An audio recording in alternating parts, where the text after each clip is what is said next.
And Standing Order number 80 of the Senate. The Senate has had the County Assembly on the grounds for removal from office by impeachment of Honorable Kawira Mwangaza, the Governor of Meru County, and further whereas pursuant to Article 181 of the Constitution, Section 33 of the County Governments Act, and Standing Order number 80, the Senate has also had the Honorable Kawira Mwangaza on the grounds for her proposed removal from office by impeachment as a Governor of Meru County. Now, therefore, Mr. Speaker, pursuant to Article 181 of the Constitution and Section 33 of the County Governments Act, Standing Order number 80, the Senate resolves to remove from office by impeachment the Honorable Kawira Mwangaza, Governor of Meru County, on the following charges. Charge number 1, misappropriation and misuse of county resources. Charge number 2, nepotism and related unethical practices. Charge number 3, bullying, vilification, and demeaning other leaders. Charge number 4, illegal appointments and usurpation of statutory powers. Charge number 5, contempt of court. Charge number 6, illegally naming a public road after her husband. And finally, charge number 7, contempt of the County Assembly. Mr. Speaker, we have had an interesting 2 days. And on such moments, Mr. Speaker, having sat through the motions of an impeachment hearing, the 14th one that this August House, Mr. Speaker, has an enormous duty of having to make a determination of. I have been reminded many times, listening to the proceedings right from the beginning, Mr. Speaker, the words of Proverbs chapter 18, verse 17, which guides us that the first to speak in a contest seems innocent until the cross-examiner takes to stage.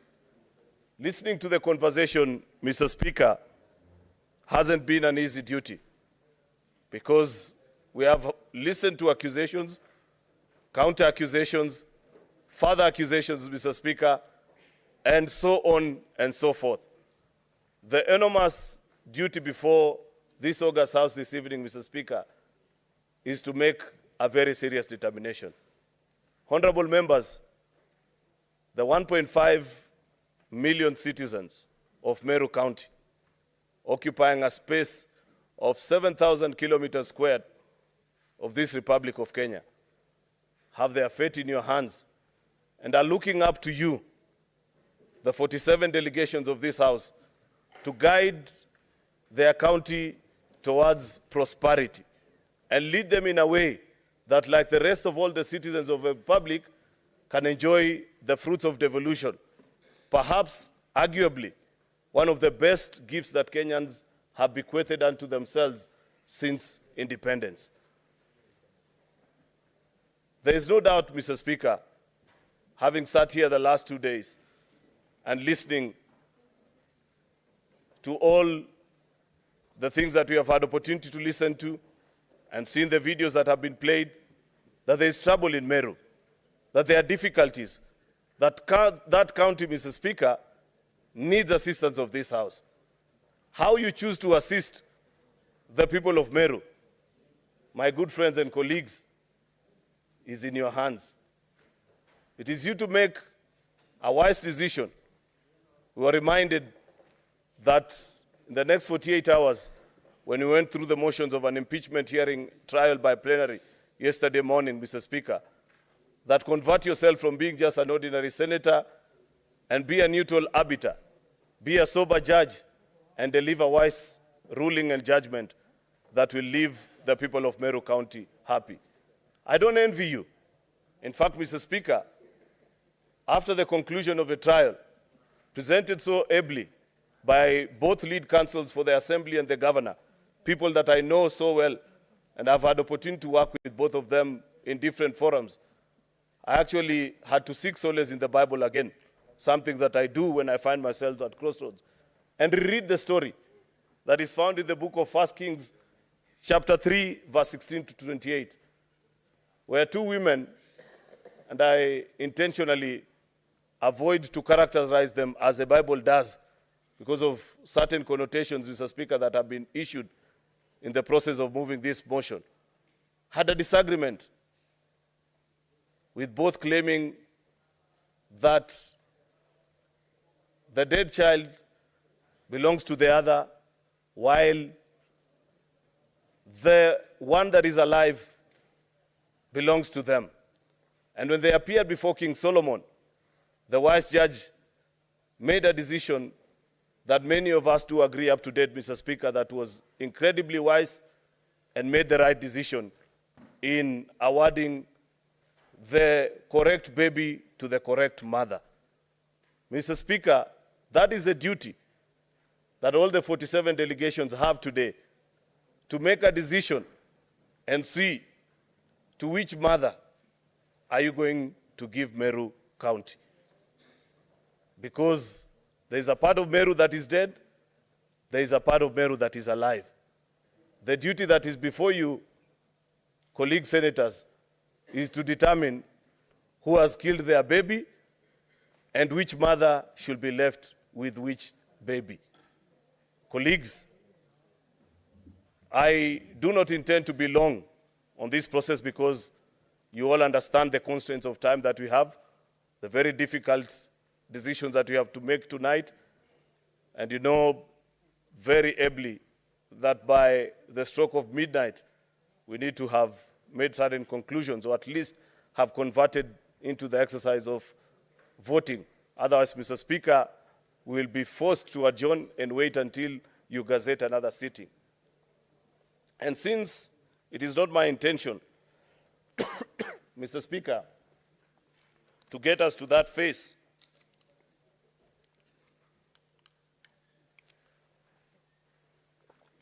I want to humbly request my colleagues to take time and think about the citizens of Meru as you make your final determination on how this matter should continue. Because, like we have listened, we have been properly advised that there are no easy decisions. Whether to impeach or not to impeach, each leaves us with a very difficult situation. In fact, in the course of consultations, many senators have walked up to me and suggested that, Majority Leader, why don't we as a House invoke Article 192 of the Constitution and just ask the people of Meru that they have a fresh start, that you send all these people packing and have the county dissolved.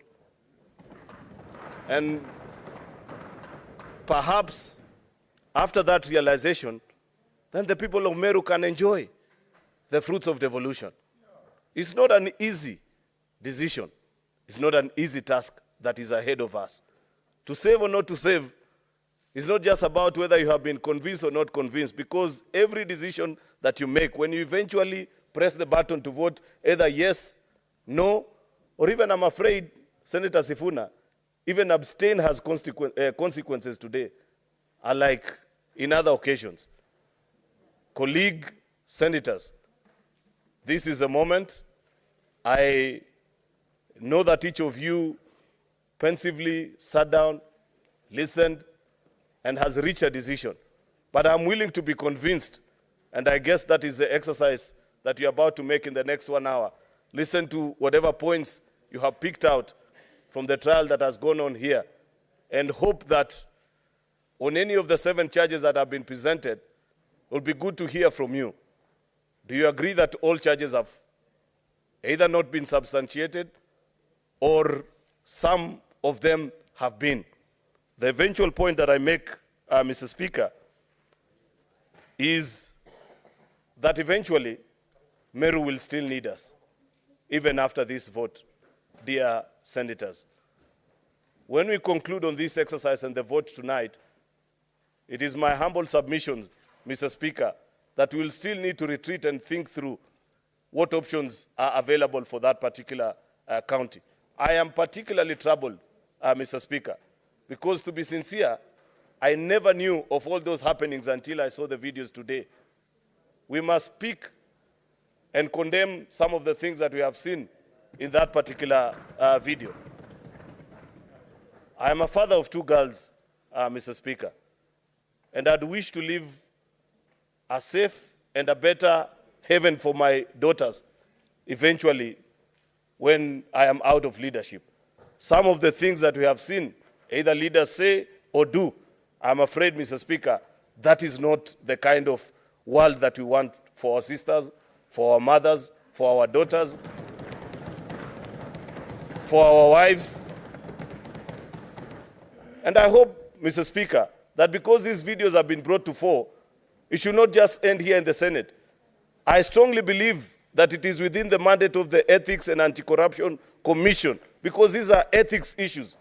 When leaders say certain things about each other, EACC needs to pick cue and begin to question us so that we behave better and move from this kind of corruption of our moral fiber of our society. With those many remarks, Mr. Speaker, I beg to move and request the leader of minority, the Honorable Retired Justice Stewart Madzayo, to second this motion. I thank you, Mr. Speaker.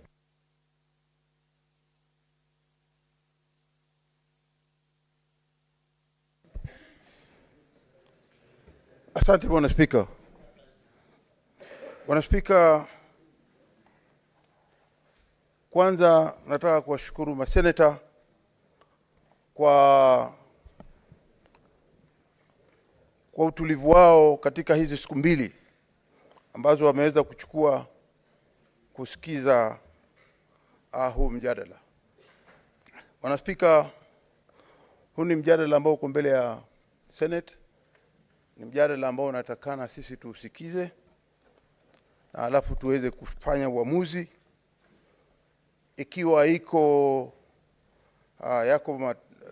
yako ushahidi wa kutosha, aidha kufurusha kutoka kwa ofisi, ama ikiwa hakuna, kuweza kumpatia nafasi nyingine aweze kuendelea. Huyu ambaye ni gavana Mwangaza wa Meru County. Bwana Spika, kibarua hichi, kama kuna wakati wowote ambao Senate inatakana kujitambua na kuweza kuonekana ikiwa iko kazini na inafanya kazi, ni wakati huu ambao inahusikana na serikali zetu za mashinani. Manake wakati huu ni wakati wa kujitambua sasa ya kwamba mtu ambaye amefanya makosa anaweza kuchukuliwa hatua, ama mtu ambaye amefanya makosa lakini si ada ya kiwango cha juu anaweza kupewa nafasi kuweza kuendelea. Bwana Spika, cha umuhimu katika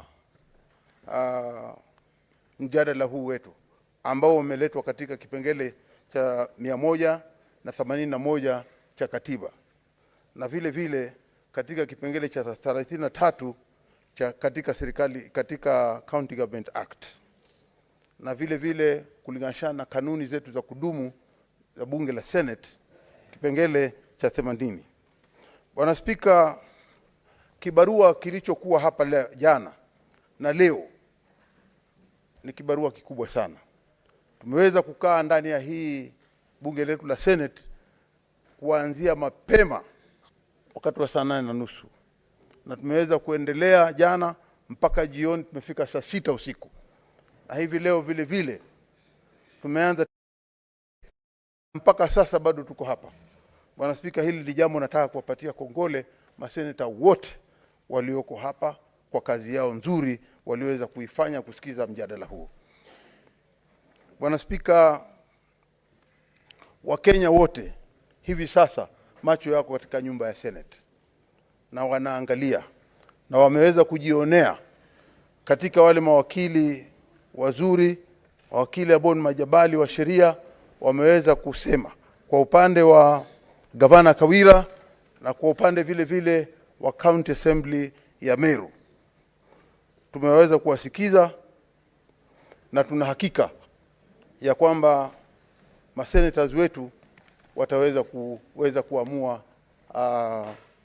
mashtaka haya kwa njia inayotakana kisheria na kulingana na kanuni zetu za bunge.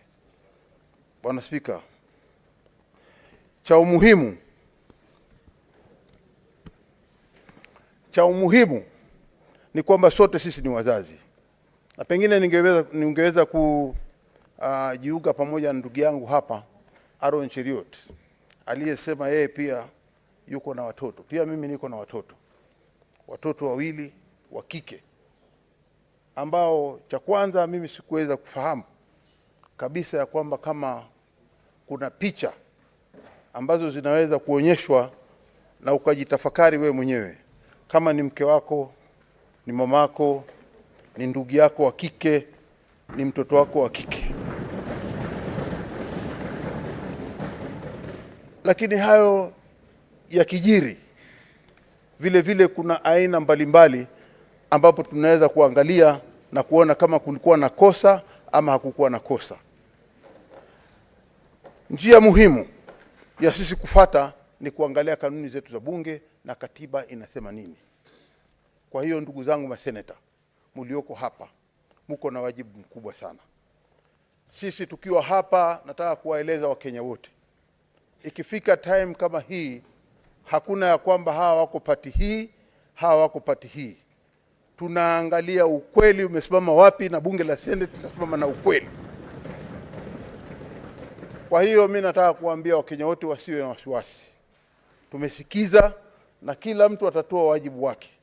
Wale maseneta ambao watatoa wajibu wake, kila mtu ataamua katika kosa la kwanza mpaka kosa la 7 kama wamekubaliana ama wamekataa, na ukweli utadhihirika wazi na uamuzi utafanyika hivi leo hapa ndani ya bunge la Senate.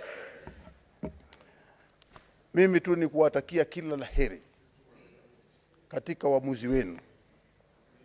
Uamuzi wenu na imani nao ya kwamba Wakenya wote kuanzia leo watakuwa na imani na bunge la Senate. Asante sana Bwana Speaker.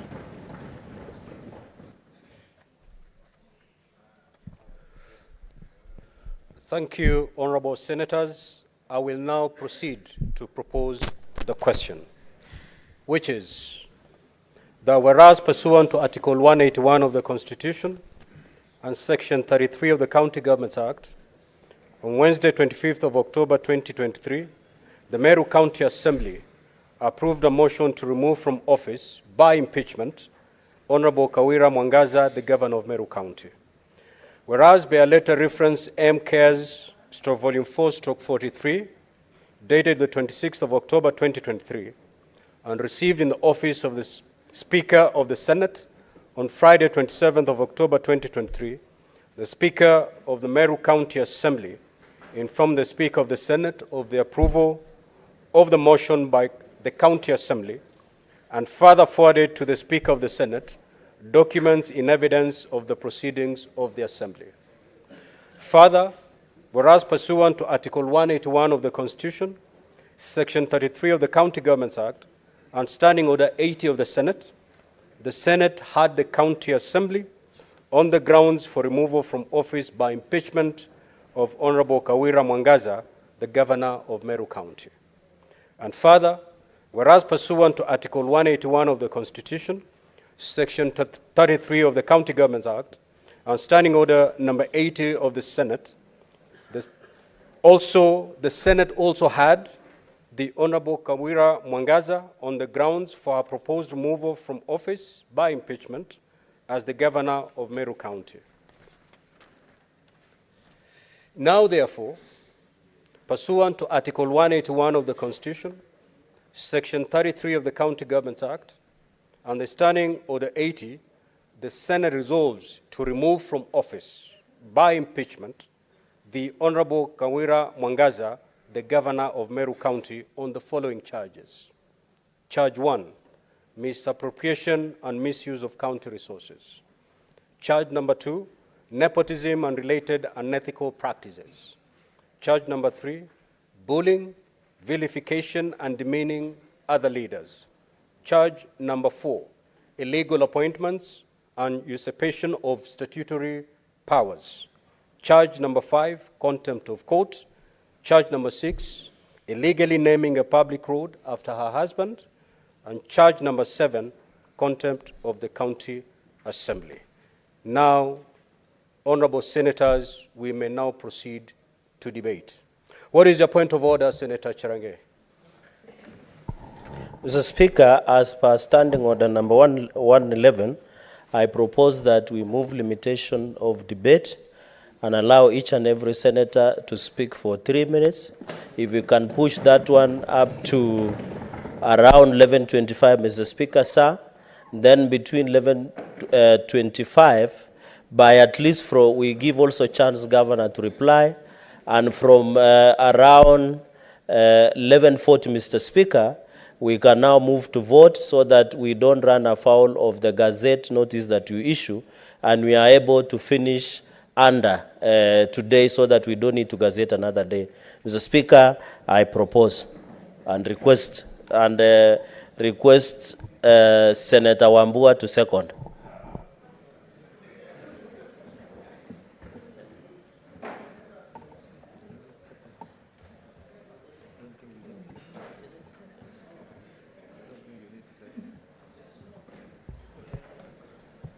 Why am I getting directions on what to do from all over? Mr. Speaker, I'm a ranking member in this House. Mr. Speaker, I second the motion by Senator Chelagay. Now, honorable senators, I need not subject that motion to debate. I will proceed to put the question, which is, as many as of that opinion say aye. Aye. As many as of the contrary opinion say nay. The ayes have it. So 3 minutes per senator speaking. The Honorable Enoch Wambua. Good. Hey. Mr. Speaker, I will try to say a lot of things in 3 minutes. First of all, Mr. Speaker, I want to go on record on this impeachment motion that it is clear to this House, to this country, and to the world that the relationships between the governor of Meru and the members of the County Assembly of Meru is almost irreparably broken down. The Speaker, in the words of one of the lawyers, there is a state of madness in Meru.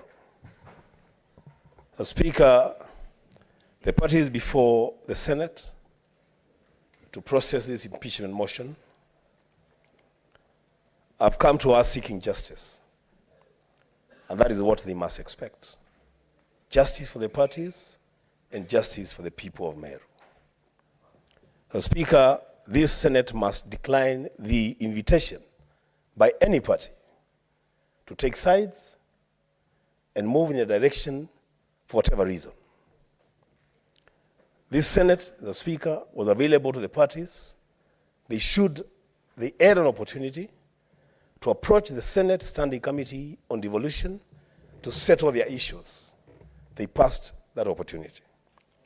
Both parties, the Speaker, have treated this House and these members and the millions of Kenyans that we represent to a charade of accusations and counter-accusations, all aimed at self-preservation and serving certain political interests.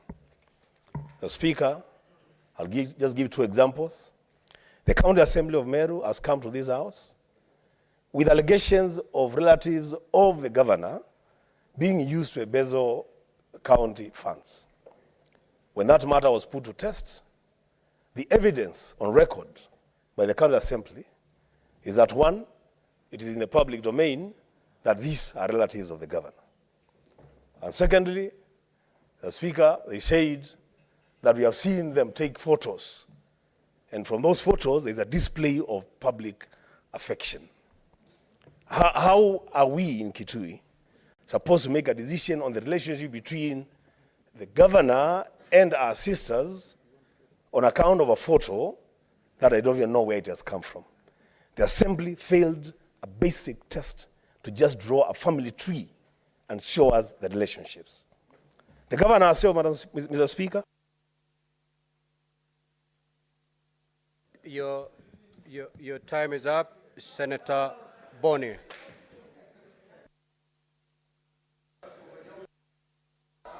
Thank you, Mr. Speaker.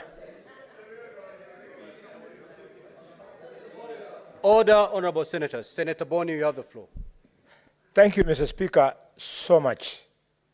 Mr. Speaker, the violence, the inability for leaders to work together in Meru is not new. What is new will be how we shall manage it. It happened in Makueni. Professor Kibuda Kibwana was treated in exactly the same way that Governor Kawira Mwangaza is being treated. And he ended up being the best performing governor in the Republic of Kenya. Mr. Speaker, sir, the only thing we got from the impeachment of Nairobi was to be settled with a debt of 250 million shillings for the Green Park terminal that has never been used, that will never be used. Impeaching governors is not always the best solution. Mr. Speaker, sir, Kiambu, the second richest county in this republic, lost 5 years because this Senate was in a hurry to respond to political feelings outside the Senate, and they brought problems in Kiambu for 5 years. Finally, Mr. Speaker, I want to appeal to lawyers of the Republic of Kenya. When you are a lawyer, it doesn't mean you are everything. I have listened to the presentation of Dr. Tiangulu, my own friend, about the evidence of IFMIS. I'm shocked, completely, Mr. Speaker, and as the longest-serving chairman of public accounts in the Republic of Kenya, I can confirm that I know IFMIS. Mr. Speaker, if you indulge me, no IFMIS report comes out with one transaction, interest, up to the end. No. IFMIS report, Mr. Speaker, comes out with what was spent on interest and what was spent on other expenses. And Mr. Speaker, everything that comes out on IFMIS does not turn out to be genuine. There is something at the end of IFMIS, Mr. Speaker, where the IFMIS report rejects. Mr. Speaker, if we go by that report without subjecting this to an audit report. Your time is up. Your time is up, Senator Boni. You're off record. You're off record. Senator Kavindu. Order. Order, members. Order, members. Order, member. Order, Senator Boni. Order. Senator Boni, kindly take your seat. Order. Order, honorable senators. Order. Senator Boni, Senator Mundigi. You will be watching this session from your lounge if you proceed that way. Senator Kavindu, proceed. Thank you, Mr. Speaker, for this opportunity.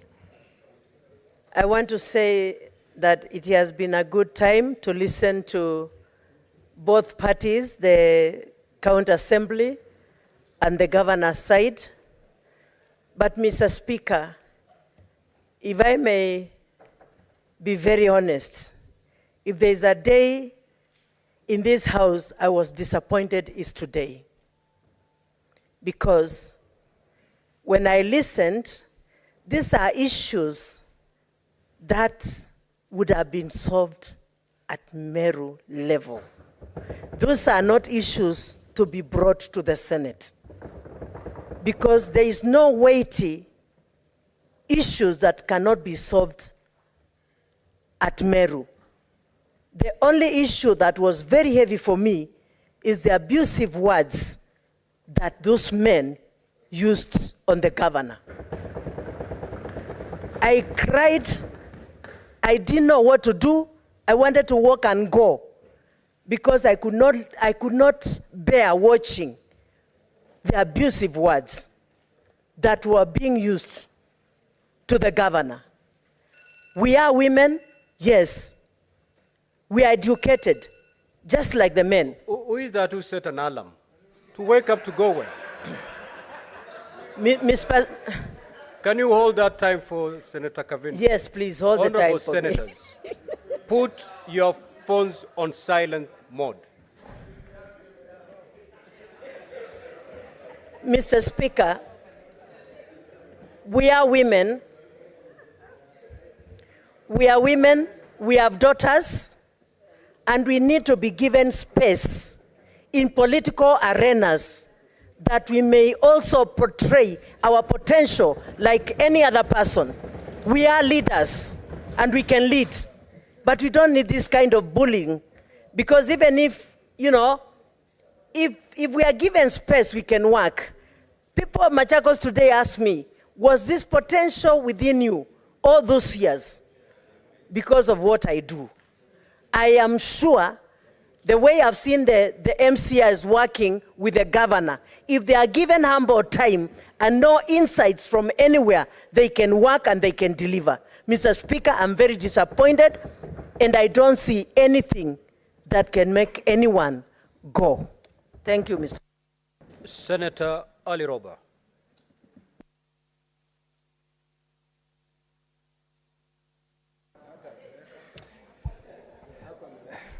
Thank you very much, Mr. Speaker. We've listened for the last 2 days on issues that have been raised by the National Assembly, County Assembly of Meru and the governor's team. And as an experienced governor, I've listened very keenly on issues that touch on the running of the office. And I've picked 3 very critical issues that came to light. And also, as I watched the premeditated position of leaders within Meru, that came out very clearly in terms of, a position that really indicated that the governor has become an unwanted person, and at whatever cost, they needed to get rid of her. That has also come out extremely clearly. And, as I listened very keenly, the examination and cross-examination, and because we used the plenary format, the senators were just at the mercy of trying to internalize what is being shared and the cross-examination that was being shared. And the time to cross-examine was not sufficient for us to get out the information that was required. However, it has been, in the last one year and few months, we've handled 3 impeachments in the Senate. By far, this will be the most difficult, the most testing in terms of conscience and decision for the senators in this House. However, what is in question is a very weighty matter, regardless of which direction we are going to take as senators. I don't see a solution ahead as a governor who has served for 10 years, whether the governor is impeached or the impeachment of the governor is not approved by this House. I see sadness moving forward, regardless of whichever way we're going to vote. And that has been consciously the most disturbing position for me as a leader who has served as a governor for 10 years. Because I've said, if we go this way, what will be the result? If we go this way, what will be the result? And I don't see light at the end of the tunnel. Senator Ledama.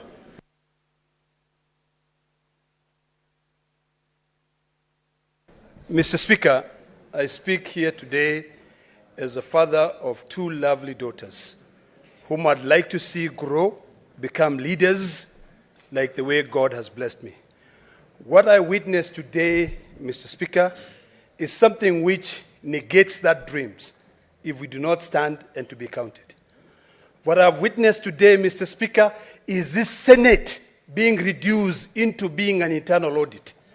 Mr. Speaker, the lawyers presented something which negates the Public Audit Act Section 31, which is quite clear on the process of audit. Mr. Speaker, sir, Article 228, Section 5 is very clear. It says the controller of budget shall not authorize any withdrawal of funds from the county revenue fund unless she's satisfied that that withdrawal is authorized by law. Mr. Speaker, sir, we've been entertained by a charade of just nuendos. There was nothing that you can be able to prove. I am a ranking member of the Senate Public Accounts Committee, and I know the process. I know what IFMIS is. I know the PFM Act, Section 103, establishes a county treasury, and he puts in the treasurer or the CMC as the head of that fund. Mr. Speaker, sir, I sat down here, and to be honest with you, when I watched those videos, something came to my mind. And I said, you know what? That conference of 1885 in Berlin Conference was ill-advised. The British should have just left us with our uncouth and civilized behaviors. To see a honorable member, someone who calls himself a honorable member, walking across the streets of our civilized nation, what we call civilized, and saying that certain weapons or certain tools should be used to be able to punish a woman. It's uncouth and uncivilized, and shame on them. Mr. Speaker, sir, I have gone through the 7 allegations, and none of them, Mr. Speaker, sir, has been substantiated.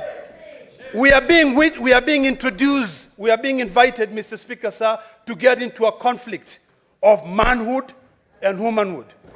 Mr. Speaker, sir, I second the sentiments of the majority leader when he said that it's about time that if these leaders of Meru cannot get their act together, we might as well call a commission of inquiry to suspend that county. It is ridiculous, Mr. Speaker, sir, and we cannot allow this Senate to be reduced to that. Mr. Speaker, sir, we should know better. Senator Nyamu.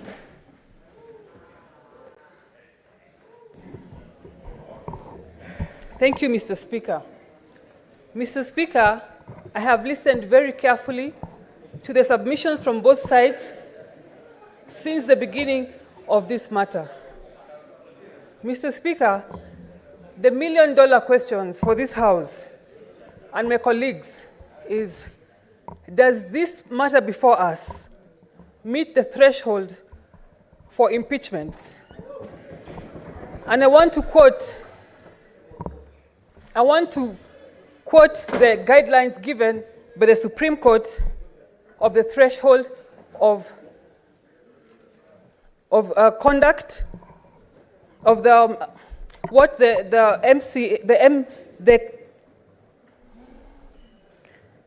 counsel for the county assembly alluded as gross misconduct.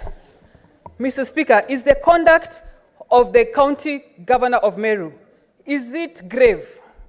Is it disgusting? Is it heinous? And is it audacious? And all that appertains gross misconduct? The answer is no. Mr. Speaker, we must not, as a House, drown in the murky waters that is Meru politics. We must be very careful that we do not drown as a House in those murky waters. Mr. Speaker, the MCAs of Meru have failed to demonstrate that they can be independent and they can make decisions that are not influenced from outside. And we must not join them. Mr. Speaker, I want to say tonight that the matter before us should not have got here. I do not see how this matter got here, because this is pure politics that should be handled at the ground in Meru. I am very saddened, I am very disappointed, and I am not going to be part, let it be known by those I am disappointing tonight, that I cannot be, as Senator Karen Nyamu, I am not going to be part of ending a young career of the woman governor of Meru simply because she did not take a tea invitation from so-and-so. She does not get along with whoever. We're experiencing that in Nairobi. Your time is up. Your time is up. Senator Kajwang. Order! Order, senators. Order. Order, senators. Can Senator Kajwang be heard in silence? Senator Kajwang. Mr. Speaker, I first want to congratulate the County Assembly of Meru.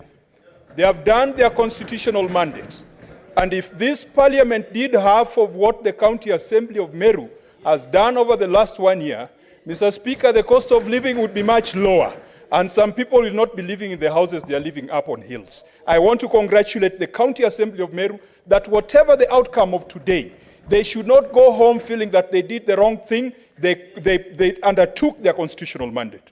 Mr. Speaker, today we are damned if we do, we are damned if we don't. Let me make it clear. The misogyny that has been demonstrated in some of the videos, the chauvinism, the incitement to tribal hatred has no place in a modern Kenya.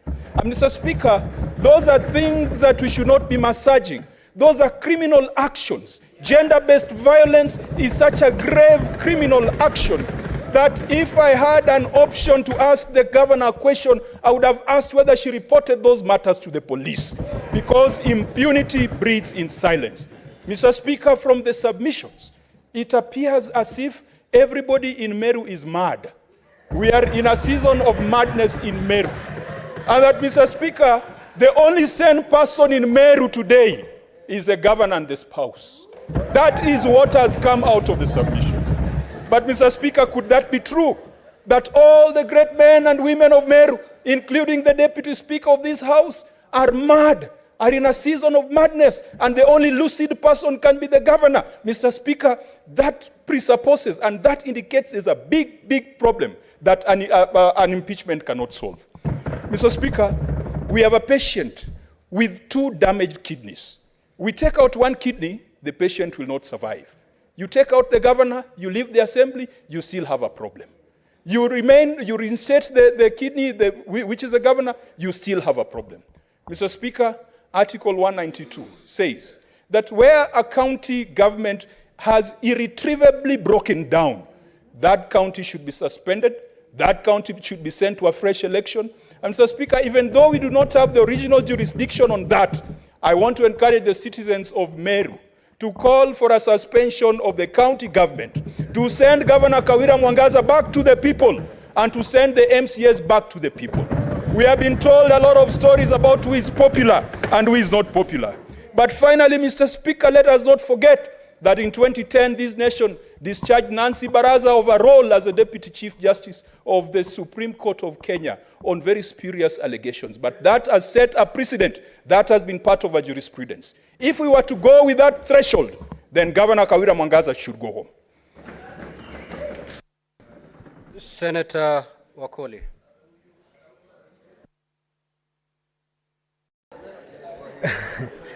Asante Mheshimiwa Spika. Nashukuru sana kwa nafasi hii ambayo nimepewa kujadili hoja nzito za usawa, haki na ukweli. Mheshimiwa, ukipewa nafasi kutafuta amani kati ya wendawazimu wawili,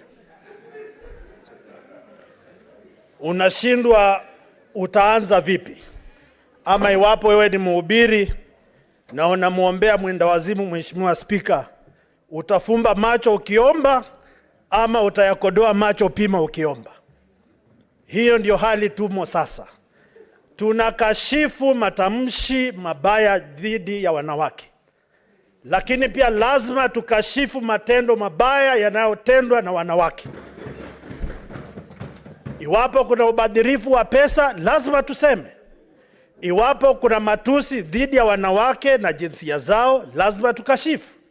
Iwapo viongozi hawawezi kaa pamoja na kujadiliana, lazima tuseme ukweli. Kwa sababu sisi katika jamii yetu tunasema maji yasipotifuliwa hayawezi tulia. Haya maji ya Meru yametifuliwa, Mheshimiwa Spika, lazima tuache yatokote na yatulie. Yamefika hapa Mheshimiwa Spika, yanatokota, lazima tuamue yatulie, watu wa Meru wasonge mbele.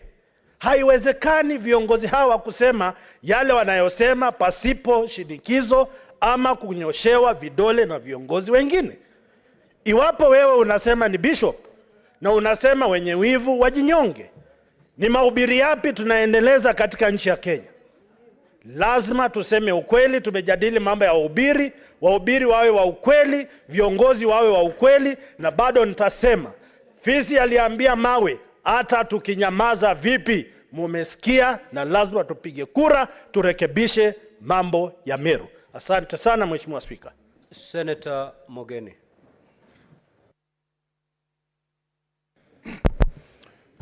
Mr. Speaker, if there is an image that had stuck with me ever since this impeachment trial started, it is the image I saw of some acts against the governor of Meru. Mr. Speaker, I can be rough in politics. Mr. Speaker, I can make mistakes in politics, but I will never, and I've never descended to the level I saw in the videos that were displayed before this House, Mr. Speaker. Mr. Speaker, however much you hate a human being, Mr. Speaker, if you are a Christian or you believe in the Almighty God, Mr. Speaker, there are some utterances you cannot make against some other human beings when you are a leader, Mr. Speaker. So, Mr. Speaker, despite the things, the wrongdoings we have seen against the governor of Meru, Mr. Speaker, we must ask ourselves, Mr. Speaker, when history is written, Mr. Speaker, and we are the 47 of us who sat here, Mr. Speaker, how did our conscience respond to the videos that were played before us, Mr. Speaker? How will the people of Kenya, Mr. Speaker, judge us? Because it is not just the governor who is on trial, Mr. Speaker. It is the Senate of the Republic of Kenya that is on trial tonight, Mr. Speaker. And, Mr. Speaker, I want to state at 11:45, Mr. Speaker, without fear of any contradiction, that the vote I have tonight, Mr. Speaker, the one delegation from Nyamira, Mr. Speaker, I owe my vote, Mr. Speaker, to the great women of this country called Kenya, Mr. Speaker. I owe my vote, Mr. Speaker, to the women who have faith in me from the county of Nyamira, Mr. Speaker. I owe my vote, Mr. Speaker, to the great woman who raised me, Mama Nyamokami. And, Mr. Speaker, I want to give confidence tonight to the woman who will receive me when I go home, my wife Jacqueline, that I have respect for the women of this republic, Mr. Speaker. And when I cast my vote, Mr. Speaker, is to give assurance to my two lovely daughters, Nyamokami and Aliero, that we must treat the women of Kenya with honor and respect, Mr. Speaker. That is the vote that I carry, Mr. Speaker, tonight. I rest my case, Mr. Speaker. Senator Tobiko.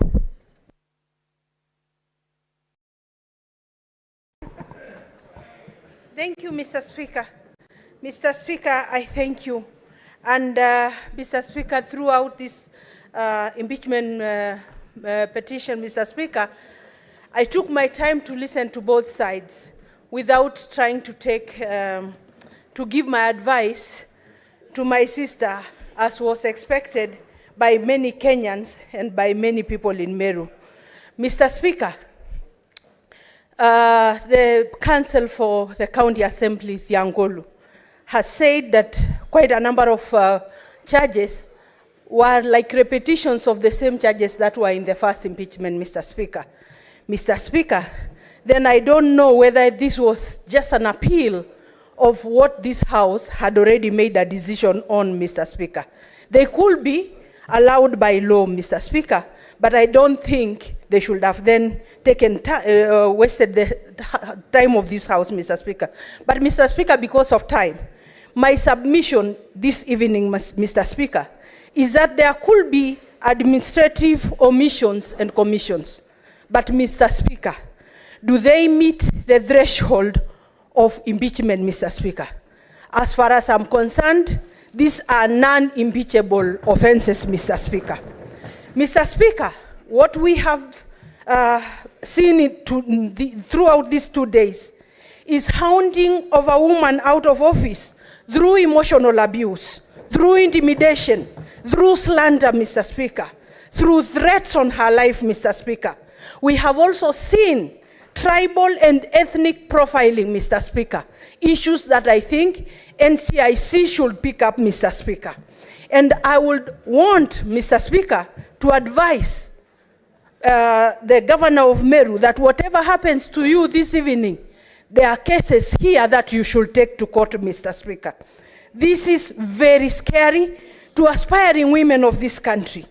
Mr. Speaker, I kept asking myself, is this what is awaiting the women governors in this country, Mr. Speaker? Those who will try to get into the political positions that are the domain of men in this country, Mr. Speaker. Mr. Speaker, I would say that what the county has continued to pursue is what the Angolu had mentioned the other time, that the election brought undesired consequences, Mr. Speaker. They must live with their choice, Mr. Speaker. As far as I'm concerned, the Meru people elected Governor Kawira Mwangaza, and the will of the people is supreme, and they must live with their choice for the next 5 years. Thank you, Mr. Speaker. Senator Sifuna. Mr. Speaker, on my first day in this House, I took an oath to protect this Constitution. And I'm sure the people of Meru will appreciate, because they also know about oaths, why I would insist on defending this document on every occasion. Mr. Speaker, under Article 94 of this Constitution, I'm enjoined to be a protector of counties and the interests of their governments.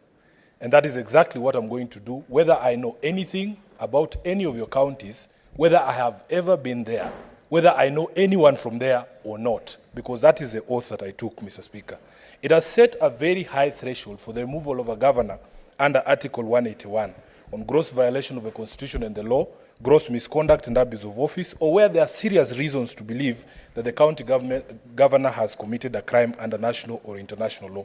Mr. Speaker, my expectation from the county was to meet a case that demonstrates this particular standard that has been set by the Constitution. Now, there is one telling thing that came from the submissions of counsel, my good friend Thiankolu, that in fact the motivation of the MCAs does not matter. I want to try and persuade this House that motivation is everything. The reason why human beings do things is absolutely critical to the doing of those things. Mr. Speaker, because what motivation does, it sets a goal for you, and then you look for a means to get to that particular goal.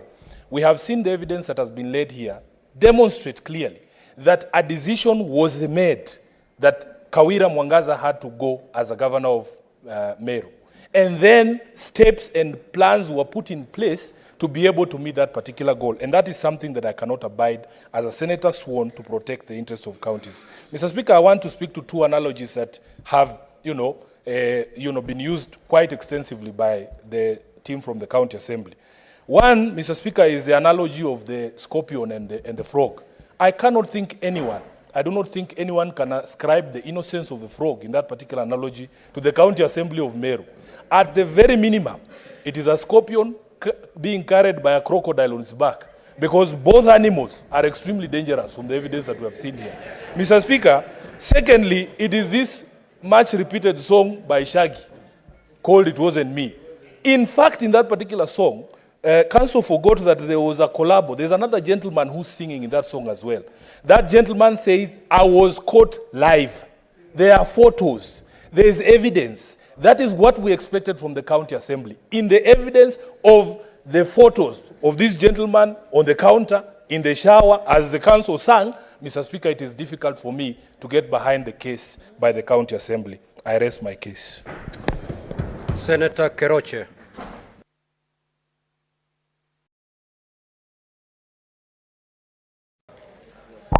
Thank you, Mr. Speaker, sir, for giving this opportunity. And for me, I agree there is something wrong in Meru. There's something wrong in Meru County, the Moi County. But there's a saying that says, two elephants, when they fight, the grass is the one that suffers. In this case, the grass is the Meru people. So we must ensure that we make the right decision in a very sober manner.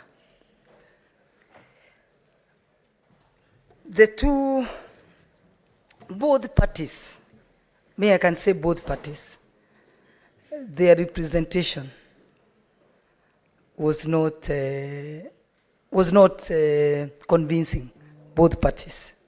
And whatever they brought in here, it is something I believe, as Senator Kavindo has said, could have been solved at the Senate. The two videos at the Meru, at main Meru, the videos that we've seen, they've portrayed the Meru men be very sex abusers. But for me, I can bear witness that in Nakuru, we have over 5,000 Meru men, and they respect women. So in that video, please, I ask Kenyans just to know that it's only those Meru men that were in those videos that were, it's not on the Meru men.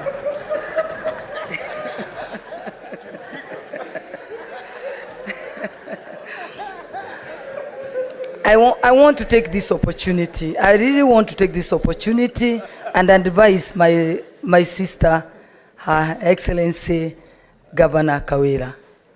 In the world we are living in, women, to rise to the top, it takes a while, or it takes, you work 5 times to reach to the top. But when you reach there, ensure you become a role model, that where women want to become like you. Men want their girls to be like you, but not their wives, because they only admire the power in you, but they don't like the power. So exercise the power that you've been bestowed by the Meru people very responsibly, so that the men can support you and work with you. Ensure you go and unite the people of Meru. Unite all the leaders of Meru, because believe me, in case of any... Senator Ojenda. Senator Ojenda.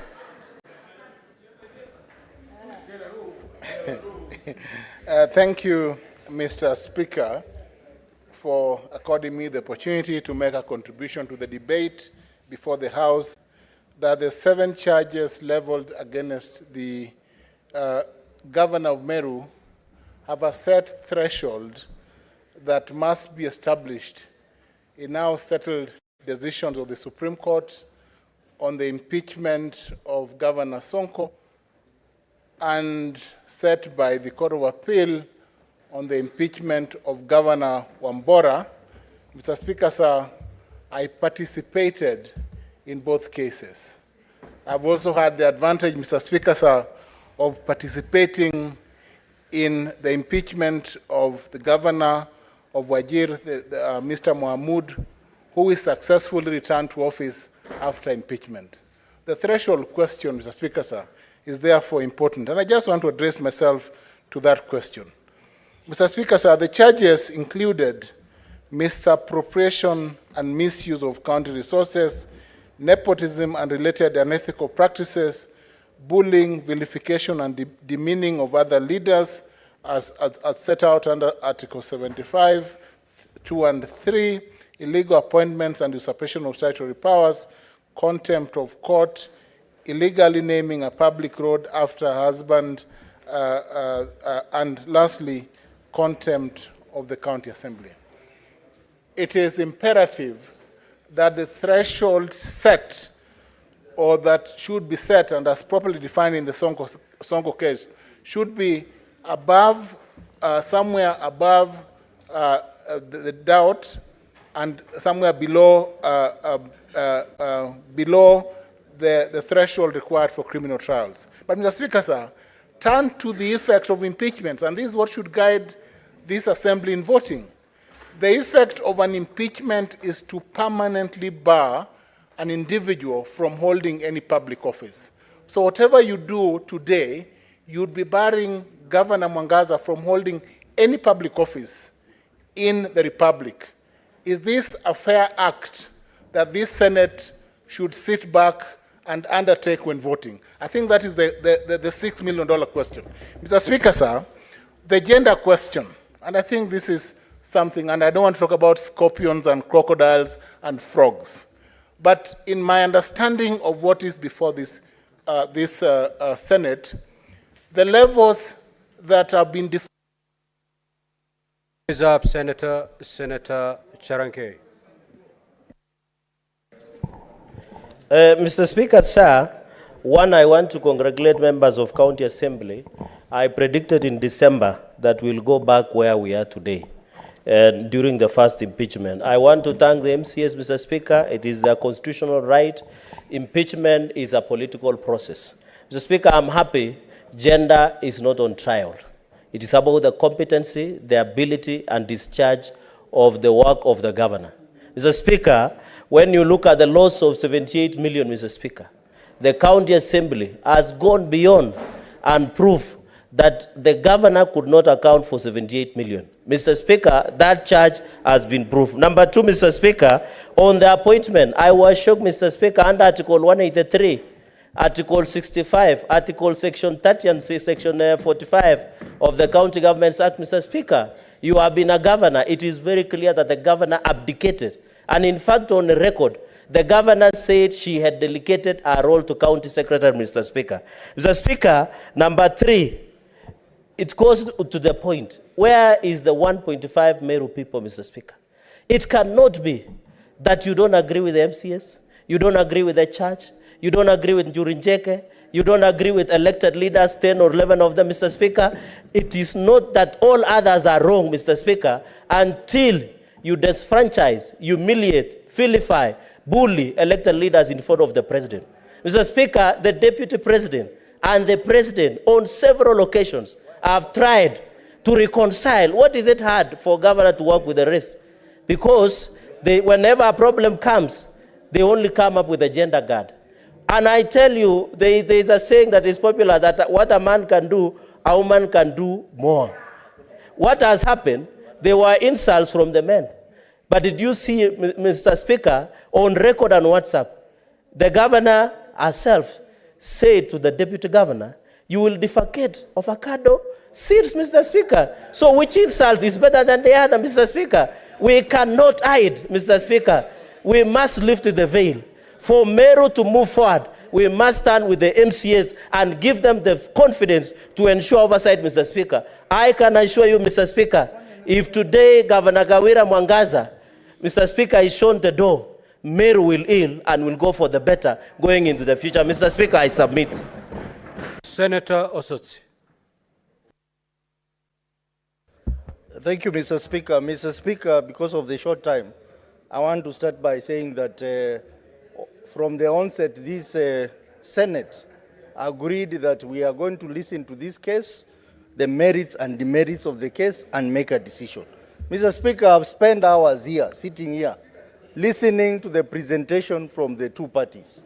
And I want to say that I was shocked, Mr. Speaker, as an IT expert in my other life, that the County Assembly presented to this House an extract from IFMIS. An extract from IFMIS. Order, honorable senators.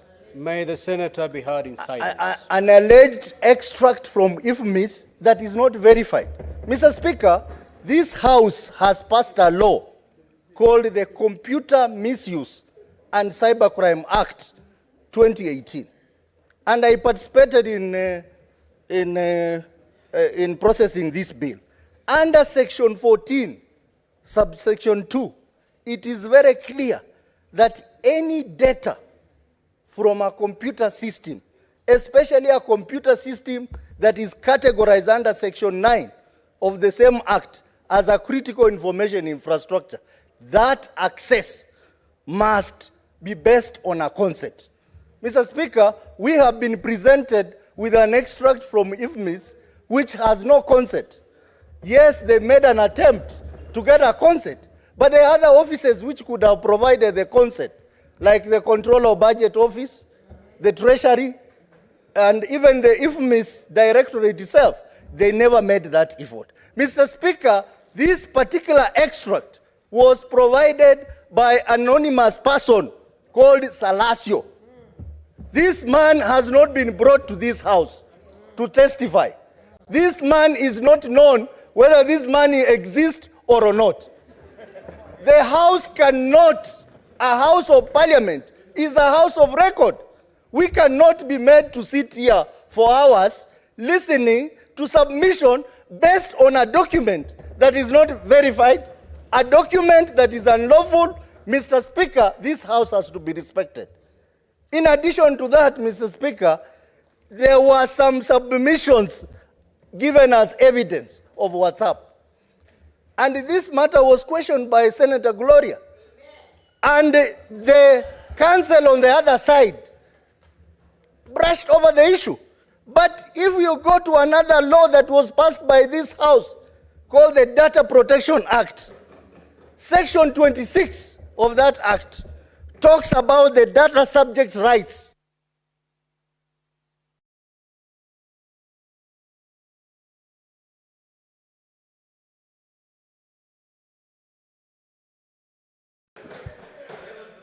Senator Mutinda.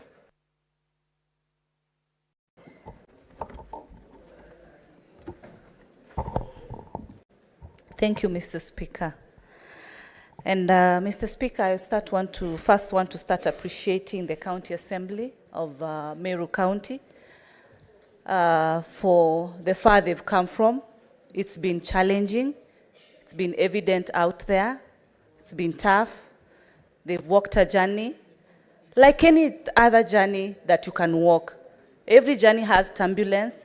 Every journey has ups and downs. I note that we have very few women governors. We have only 7. Kawira is one of them. Governor Kawira, this is the second time that you've been returned to this house. I do not agree in any capacity in regards to the videos that we've seen, especially with some of the Meru leaders who are men. Mr. Speaker, I speak as a married woman, one married from the Meru community. Meru men are respectful. What we've seen is among the few. It is sad. It should not happen. I speak as a mother of a girl child. It is sad. As women, we are very few in this house, only 21. Our positions in this government, they are few. And I want to say and urge, in the event, Madam Governor, you get a chance to go and work for the people of Meru, I challenge you and ask you and request you, bring your house in order. Because as a leader, it is not the members of parliament you will work with. It is these MCAs who have to pass your budget. It worries. If then you cannot work with them, then the budgets will not be passed. Developments will not be done. Services will not be rendered. It will be unfair for the people. If this house decides that it will be a sad affair, the worst to happen, it will be sad because we'll have reduced from 7 to 6 governors. So I request you, I urge you that with whatever results that shall be there, we try as leaders to ensure that we try and work together, because without working with these same MCAs, there is no opportunity. I worked with you last time up there, and that is why all the time you'll find that the cameras, the gazettes, will always have my point. Senator Faki. Asante Mheshimiwa Spika kwa kunipa fursa hii kuchangia mbele yetu. Kwanza napongeza pande zote mbili, pande ya Assembly na pande ya Governor kwa kuja bunge la Senate kujaribu kutatua matatizo yao.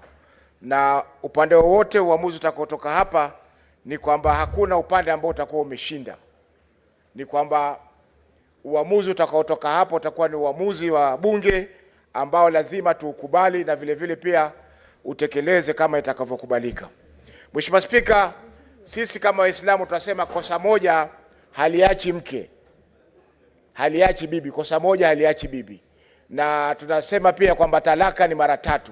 Unaweza kumpa bibi talaka akenda akarudi, ukampa ya pili akenda akarudi, ya 3 ndio inakuwa ya mwisho. Kwa hiyo Mheshimiwa Spika, Governor Kawira alikuja hapa mara ya kwanza mwaka jana nafikiri, na talaka haikuweza kupita. Kwa hiyo Mheshimiwa Spika, ana fursa nyingine kuja hapa kuja kuangalia ni vipi ambao tatokea matatizo yake.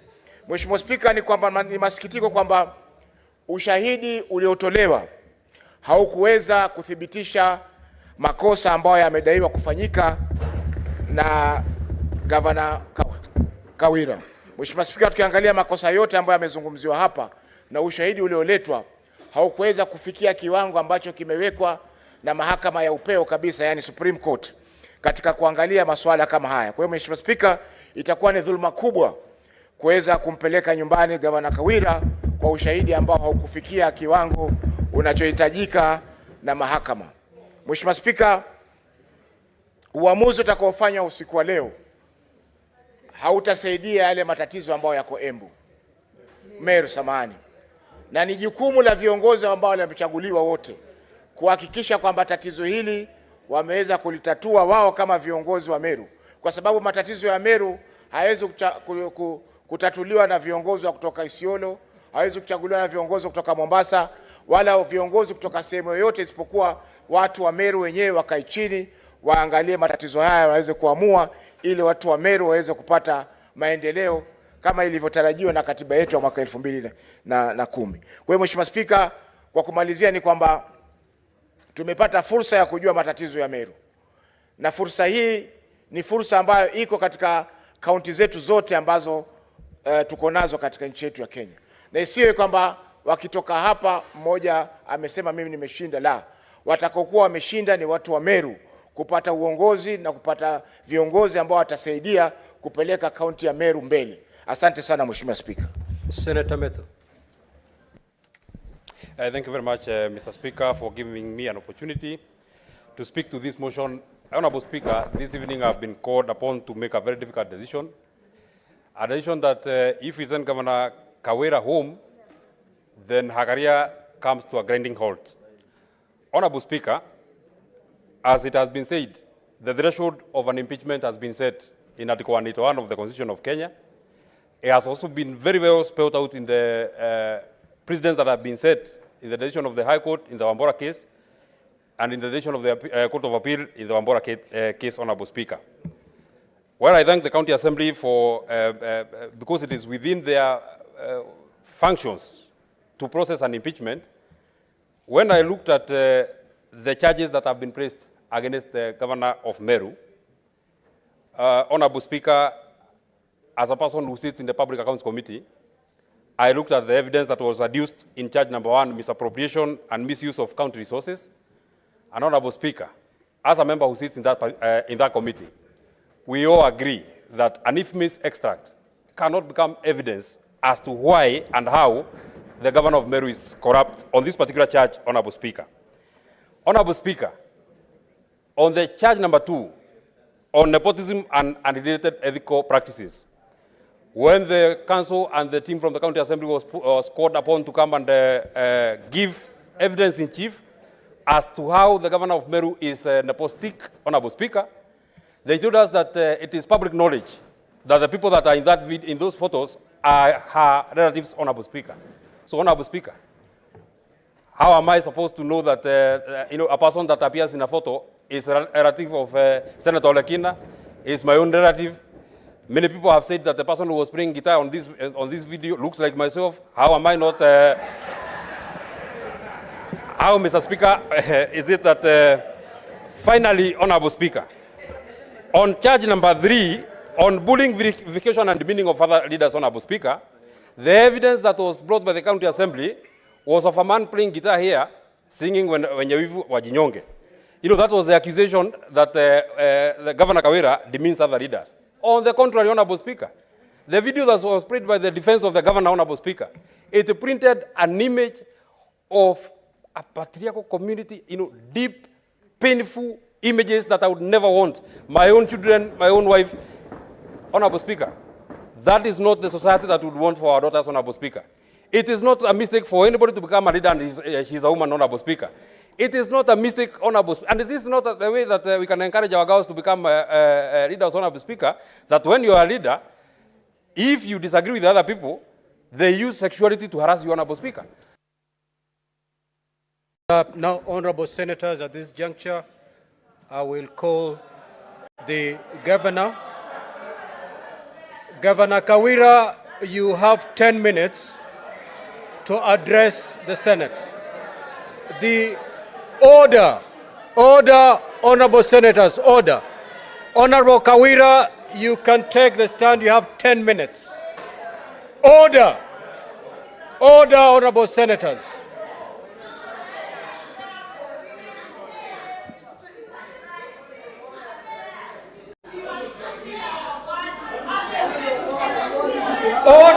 Order, Senators.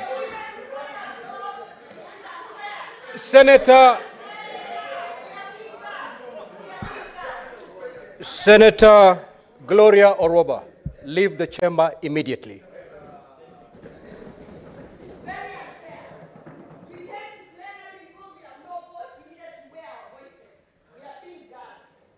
Hasten, please. Hasten, or the Sergeant at Arms will help you.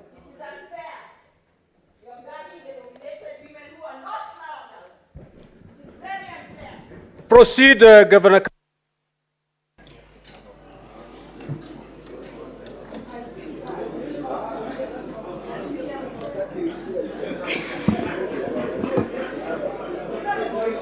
Honorable Speaker. Order, Senators. Let us hear the Governor in silence, please. Honorable Speaker, honorable members,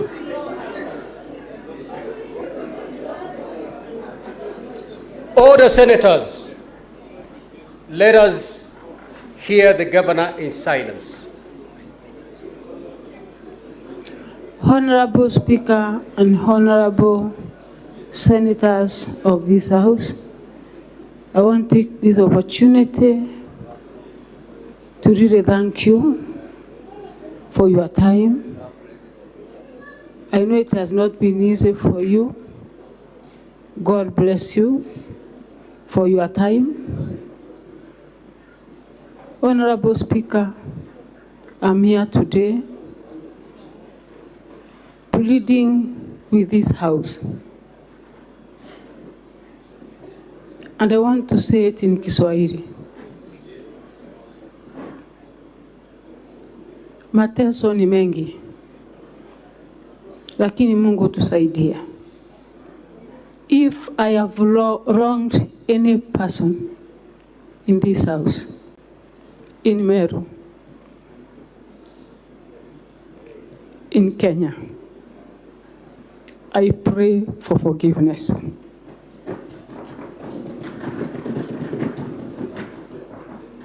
As a mother, a leader, it is my duty to unite Meru people. And I pray for more grace, that God will give me power to bring all the leaders together.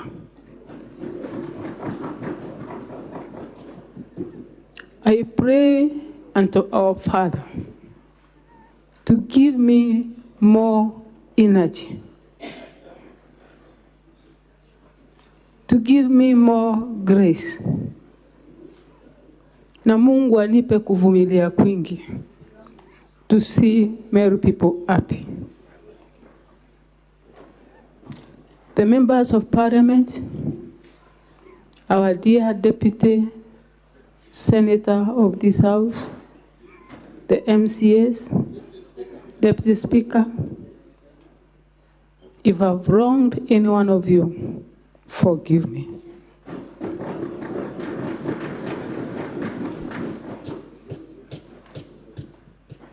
Honorable Speaker, I was elected as an independent governor. I know I need MCAs. I've tried my best, and I shall still continue trying my best to see that I work with everyone. Honorable Speaker and this Honorable House, no one is an angel. I'm not an angel. Each and every one of us has his or her own weaknesses. It is my prayer to God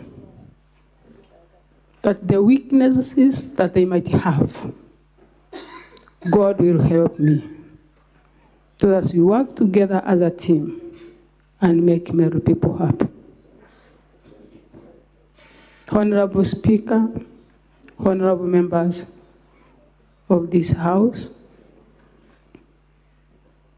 I take this opportunity again to say thank you,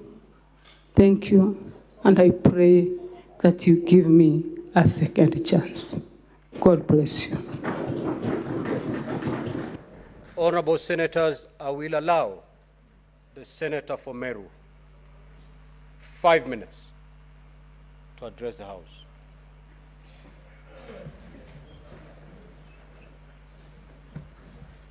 Thank you, Honorable Speaker, for this opportunity also to make my contribution to the motion. And Honorable Speaker, on the onset is maybe to challenge the procedure, because I wish we are making these comments after we did the voting. Because, Honorable Speaker, if we hear the comments of many senators here, even the Madam Governor, it's like we have concluded the business and still we are to cast our votes. So, Mr. Speaker, nevertheless, I want to say that this House, on Article 96(1) of the Constitution, the Senate represents counties and serves to protect the interests of the counties and their governments. And Mr. Speaker, I wish before any governor is brought to this House to prosecute any impeachment procedure or process, this House can be able to go to that particular county, understand the issues that have been released by the members of the county assembly of that particular county. Mr. Speaker, you know I live in Meru, and even tomorrow I'll be traveling to Meru. All the 47 or the 67 senators who are here, they don't live in Meru. So, Mr. Speaker, I wish during this process, at some point, before the governor is brought to this assembly or this House, there is a process that can be an intermediary in a way that these issues can be canvassed. And I want to thank Senator Omtata in his, what he is trying to do in his petition. I wish a tribunal can be set up. A tribunal can be able to sit with the MCs, with the governor, with the leaders of that particular county, so that they can be heard by that tribunal. But when any governor is impeached and brought to the Senate immediately and directly, members of that particular county loses that opportunity to prosecute the issues, Honorable Speaker. So on this particular case, let me say that Meru, where I live, we have a problem, and a big one, Mr. Speaker. And you have heard the governor has confessed that she has some weaknesses that she will pray on to help her overcome. So that tells us that there is a problem in Meru. And Mr. Speaker, it is not the way we put our steps, we clap, we shout, but Meru has issues that need to be addressed. And because Meru is not living in a vacuum, I want to address the end of state, His Excellency the President, to take charge and understand what is in Meru, what is ailing Meru County. I want to thank the MCAs. They have done their work excellently. There is no way that 59 MCAs can be logged or manned that they impeached the governor for the third time. The MCAs have issues that they have raised in their petition. But also, Mr. Speaker, you know, unless these gentlemen and ladies are hand, then we can never solve Meru issues. As I speak here, Mr. Speaker, I want to tell this House and convince them enough that Meru has issues, has problems. And also, Mr. Speaker, when we see creeps print in vernacular, I also wanted to actually challenge also that process of executing these witnesses. When a creep is print in vernacular, some are not audible, and then what is translated might not be what was said. So what we have to say that this creep is very articulate. So, Mr. Speaker, what I want to request my colleagues here, as we make this decision, look to all the counts. Let us not bring down to only one issue about women. This thing called Kebiri, is it an instrument or this used to stir porridge or maziwarara? So, Mr. Speaker, that particular creep, to me, as a Meru Linda, I think there was a misrepresentation of the meaning of that particular creep, Mr. Speaker. So as we also make our decision, I hope the Senate can still review those creeps.